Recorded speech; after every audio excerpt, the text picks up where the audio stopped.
right, everybody, these are the tools that we are going to need today. Our glue stick, a pair of scissors or crayons, and our letter O page, which is an otter, all right?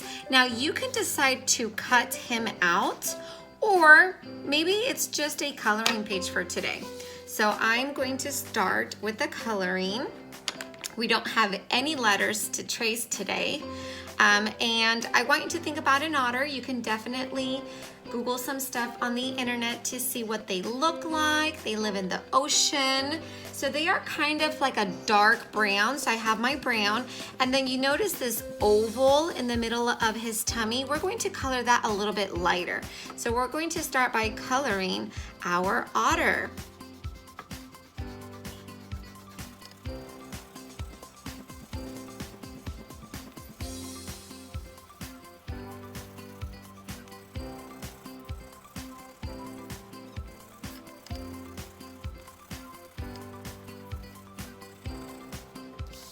Okay, so now we're going to color the inside of his belly lighter. So this is a different shade. Same crayon, but just really light, just to show that it is a different color. And boys and girls, otters can live in rivers. Some of them live in the ocean. It just really depends what part of the world you live in. So mine is going to be in the ocean. And what's in the ocean? Water. And what color do we see it? We see it as blue. Good job. Even though when you're swimming in it, it might be clear. When we look at the ocean, it looks blue. So my otter is swimming. So I am going to make some little waves to show he is in the ocean. Now, if you decide to cut him, you can go ahead and cut him. You can glue him on a different piece of paper.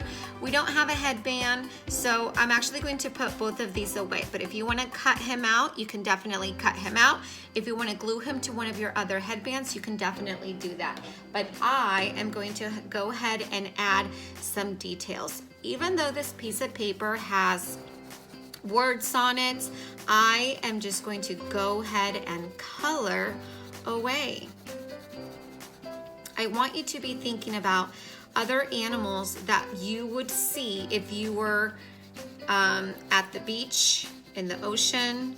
What are some other animals that you would see alongside this otter? And this is going to be a sea otter because it's in the ocean, in the sea. Ocean is the big, big part.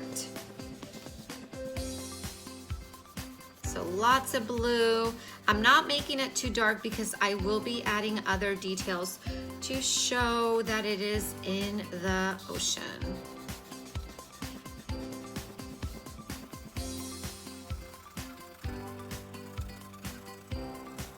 Okay, I think I'm going to draw a little fish over here swimming. I think that's what I'm going to add to show that it's in the ocean. Maybe there's another fish over here. And I'm going to take my green crayon and draw some kelp. Kelp are those green plants. Sometimes they're red, depending on where you are. Kelp is that plant that grows in the ocean. Lots of animals like to hide in it. Like this fish, he's hiding in it. And it has leaves. So I'm just making little squigglies and little lines. You don't have to be perfect, just little details to show that it's kelp. Okay, maybe down here at the bottom there's a sea urchin. They're cool. They look like a circle, and then they have a bunch of little spikies everywhere. There's our little sea urchin.